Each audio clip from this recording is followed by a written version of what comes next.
பிரியமானவர்களே, இயேசு கிறிஸ்துவின் நாமத்தில் உங்களை நான் வாழ்த்துகிறேன். இயேசுவோடு கூட நடப்பது என்பது ஒரு உன்னதமான ஒரு அனுபவம். வானத்தையும் பூமியை சிருஷ்டித்த தேவனோடு கூட நடப்பது. 2 பேர் நடந்து போனா பார்த்திருக்கீங்களா? பேசிக்கிட்டே போவாங்க.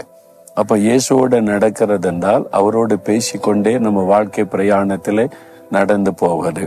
நாம் அவரோடு பேசணும், அவர் நம்மோடு பேசணும். அதுதான் ரொம்ப முக்கியம். நீங்க இன்னைக்கு ஆண்டவரோடு பேசினீங்களா? அவர் உங்களோடு பேசினதை நீங்க கேட்டீங்களா?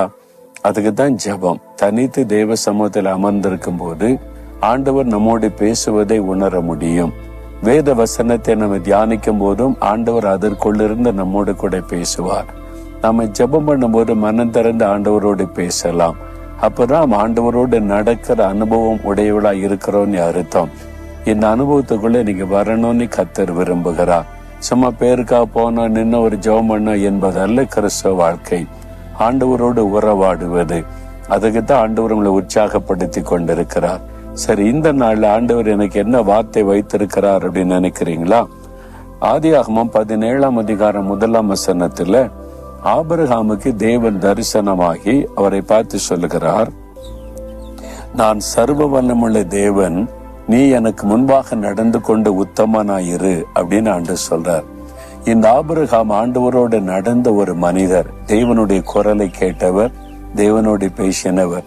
அவரை பார்த்து ஆண்டவர் சொல்றாரு, ஆபிரகாமே, நான் உனக்கு பலனா கேடயமா இருக்கணுமானா எனக்கு முன்பாக நடந்து கொண்டு உத்தமனாயிரு அப்படின்னு சொல்றார். உத்தமனா இருக்கிறது என்னது? பி பிளேம்லெஸ், குற்றம் சாட்டப்படாதவனாய் நீ வாழ்ந்து கொள் என்று ஆண்டவர் சொல்லுகிறான். நம்ம வாழ்கிற இந்த உலகத்துல, குடும்பத்துல வாழ்கிறோம், ஆபீஸுக்கு போகிறோம், படிக்கிற இடத்திற்கு போகிறோம். ஒவ்வொருவரும் ஒவ்வொரு விதமான பணிகளில ஈடுபடுகிறோம். சமுதாயத்திலே நம்மை கவனிக்கிறாங்க. அவங்களுக்கு மத்தியில குற்றமற்ற ஒரு வாழ்க்கை வாழணும். யாரும் நம்மை கை நீட்டி இவன் லஞ்சம் வாங்குற ஆளு அப்படி சொல்ற மாதிரி அல்ல. இவன் ஏமாற்றுகிறவன், இவள் கோபக்காரி, இவ பொல்லாதவள், இவன் மாமியாரை நேசிக்கிறதே இல்லை, இவன் மருமகளை விரட்டி வேதனைப்படுத்துகிறவள், இவள் புருஷனுக்கு கீழ்ப்படியாதவள், இவன் மனைவியை நேசிக்கவே மாட்டான். இந்த மாதிரி குறை சொல்லுகிறபடி நம்ம நடக்க கூடாது. நம்முடைய வாழ்க்கை குறைவற்ற ஒரு வாழ்க்கையா இருக்கணும். யாரும் நம்மை கை நீட்டி குற்ற சொல்லும்படி இருக்க கூடாது. அப்படிப்பட்ட ஒரு வாழ்க்கைக்கு நம்ம அர்ப்பணித்து கொள்ளணும். ஒரே நாள் அது வராது. தொடர்ந்து நம்ம ஜெபித்து ஜெபித்து ஜெபித்து ஆண்டவருடைய சமூகத்துல, தேவனுடைய பார்வையில நம்ம குற்றமற்றவளாய் வாழணும். எனக்கு முன்பாக நடந்து கொண்டு நீ உத்தமனாயிரு அப்படின்னு ஆண்டவர் சொல்லுகிறார். மனிதர்கள் என்ன வேணாலும் பேசட்டும், சொல்லட்டும், அதை பற்றி ஒன்றுமல்ல. தேவனுடைய பார்வையில நம்ம குற்றமற்றவளா இருக்கிறோமா? அதுதான் முக்கியமான ஒரு காரியம்.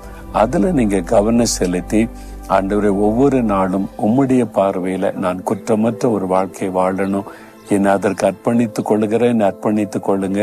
ஆண்டவர் அழகாக உங்களை நடத்துவார். யாருமே குற்றம் சொல்ல முடியாத ஒரு வாழ்க்கை ஆண்டவர் அமைத்து தருவார். அதற்கு அவர் உதவி செய்ய எப்பொழுது ஆயத்தமா இருக்கிறார்.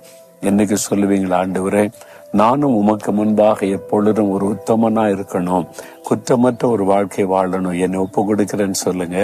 அப்ப ஆண்டவர் சொல்லுவார், நான் உனக்கு பலனா இருக்கிறேன், மகா பெரிய கேடகமா இருக்கிறேன். அப்படின்னா என்ன அர்த்தம்? நான் தான் உனக்கு பாதுகாப்பு. ஒருத்தர் ஒண்ணு செய்ய முடியாது.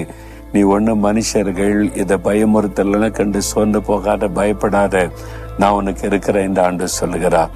அப்ப ஆண்டவரிடத்துல சொல்ல வேண்டியது, ஆண்டவரே, உமக்கு முன்பாய் நான் எப்பொழுது உத்தமனா இருக்கணும், அதற்காக என்னை அர்ப்பணித்துக் கொள்ளுகிறேன். குற்றமற்ற ஒரு வாழ்க்கை வாழ்வதற்கு எனக்கு உதவி செய்யும்.